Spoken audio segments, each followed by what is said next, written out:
नमस्कार। Justice for Nirbhaya में आप सबों का स्वागत है। और आज हम जस्टिस फॉर निर्भया में हम बात कर रहे हैं कि आज दूसरे दिन भी सड़क से सदन तक निर्भया के मामले को लेकर सरकार पर सवाल खड़े किए जा रहे हैं। निर्भया के न्याय को लेकर पदयात्रा जारी है, महिला संगठनों का पदयात्रा चल रहा है। दूसरी ओर राबड़ी सहित विपक्ष के नेता पूर्व सांसद से लेकर वर्तमान सांसद तक सवाल कर रहे हैं कि सरकार मंत्री के बेटे को बचा रहा है। आखिर कौन है वो मंत्री का बेटा जिसको सरकार बचा रही है? आज इस मुद्दे को लेकर सम्राट चौधरी ने जुबान खोली है और सम्राट चौधरी ने कहा है कि राबड़ी देवी नाम बताएं, 24 घंटे के अंदर वो सलाखों के अंदर होगा। लेकिन बड़ा सवाल यह है कि सरकार लगातार घिर रही है, सरकार की लगातार आलोचना हो रही है। ऐसे में पुलिस किसके साथ खड़ी है? आखिर आरोपी मंत्री का बेटा है, उसको बचाना चाह रही है, या फिर जो परिजन जिस पर जांच आके ठहर सी गई है उसको बचाना चाह रही है, या फिर पुलिस गोतियारों पर आ रहा है? जरा सुनिए, सम्राट राबड़ी देवी ने आज फिर कुछ कहा है, अशोक चौधरी ने भी जवाब दिया है, और उन तमाम जवाबों के बीच सम्राट चौधरी ने राबड़ी देवी को खुली चुनौती दी है। और सिर्फ चुनौती ही नहीं दी है, उस राजनीति को भी कहीं न कहीं इशारों में जवाब देने की कोशिश की है जो सम्राट को इसी बहाने कमज़ोर करने की साजिश रच रहा है। कौन है साजिश करता, चर्चा उस पर भी होगी। लेकिन पहले जरा आज के इस घटनाक्रम को जरा देखिए कि सम्राट, राबड़ी और फिर अशोक चौधरी क्या कह रहे हैं, जरा सुनिए। सब जिला में हो रहा है, कोई ऐसा जिला नहीं है कि सरकार के गृह मंत्री है, सरकार है, हुए है, इस पर लिपापोती खाली हो रहा है, खाली लिपापोती हो रहा है। लिपापोती करके तब सीबीआई का दिया जाता है। लिपापोती करके बचाने का काम सरकार का आदमी है। सरकार का कोई मंत्री का बेटा होगा, चाहे मंत्री कोई होगा, सरकार का आदमी है, पब्लिक कोई नहीं है। इसीलिए चुप्पी ने अपना साधे हुए हैं। लिपापोती करके सीबीआई के दिए हैं, तो सीबीआई क्या जांच करेगा? नहीं कहा था सीबीआई भारत सरकार। बिल्कुल बजट में कुछ नहीं है, गरीब का कुछ नहीं है, कोई के लिए कुछ नहीं है बजट में, कुछ नहीं है। बिहार के जनता का वोट लेने का, ठगने का काम किया 10,000 रुपये। बिल्कुल बिल्कुल सही बात है, क्योंकि बजट में कहीं कुछ नहीं है। राबड़ी देवी ने कल एक बयान दिया नीट छात्रा मामले में कि इसमें मंत्री के बेटे इन्वॉल्व है, इसलिए सरकार पूरे मामले को लिपापोती कर रही है। कि विपक्ष राजनीति कर रहा है और श्रीमती राबड़ी देवी जी बिहार की मुख्यमंत्री रही हैं, इनसे ये उम्मीद नहीं था। अत्यंत ही दुर्भाग्यपूर्ण है। और सबसे बड़ी चीज है, यदि राबड़ी देवी जी को ये पता है कि कोई मंत्री का बेटा उसमें इन्वॉल्व है, नाम दे, नाम बताए, और यदि नहीं बता रही है राबड़ी देवी, इसका मतलब वो साक्ष्य को छुपा रही है। तो राबड़ी देवी जी को जनता के बीच में नाम बताना चाहिए। और मैं गारंटी देता हूं, किसी भी मंत्री या मंत्री के बेटे का नाम आएगा तो 24 घंटे के अंदर जेल में डालने का काम करूंगा। सीबीआई जानकारी दे दी है, हम लोग नहीं बोलेंगे जी। नीचे करिए, बजट को लेकर सर क्या कहिएगा? बनाओ बाबू, पूछो।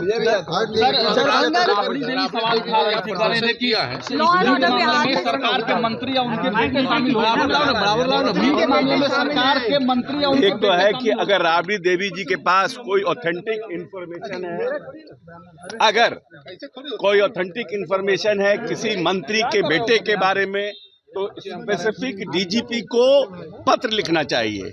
प्रदेश की उप मुख्यमंत्री हैं और प्रदेश की उप मुख्यमंत्री रहने के कारण उनको पूरा अधिकार है प्रदेश की जनता के हितों को रक्षा करने के लिए।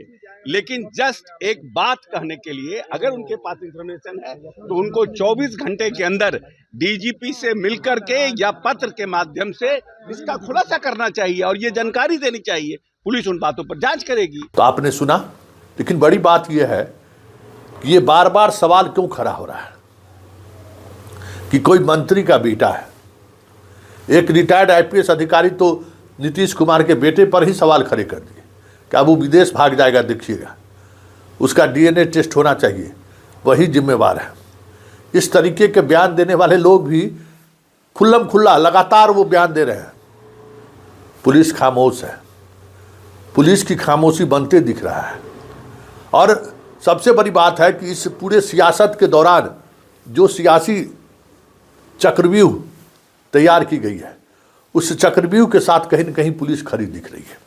सवाल इसलिए उठ रहा है, परिजन पुलिस से नाराज, परिजन पुलिस पर गंभीर आरोप लगा रहे हैं। परिजन कह रहे हैं कि हमारी बेटी की न्याय मिलना तो दूर, ये सारे लोग उन अपराधियों को बचाना चाहते हैं जो रसूख वाले हैं।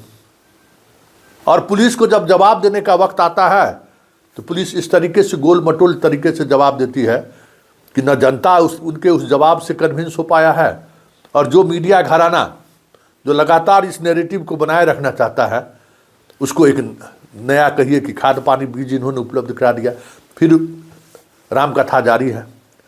ऐसे में ये सवाल उठना लाजमी है कि बिहार की पुलिस गृह मंत्री के प्रति जिम्मेवार है, मुख्यमंत्री के प्रति जिम्मेवार है, या फिर दिल्ली वाले के प्रति जिम्मेवार है।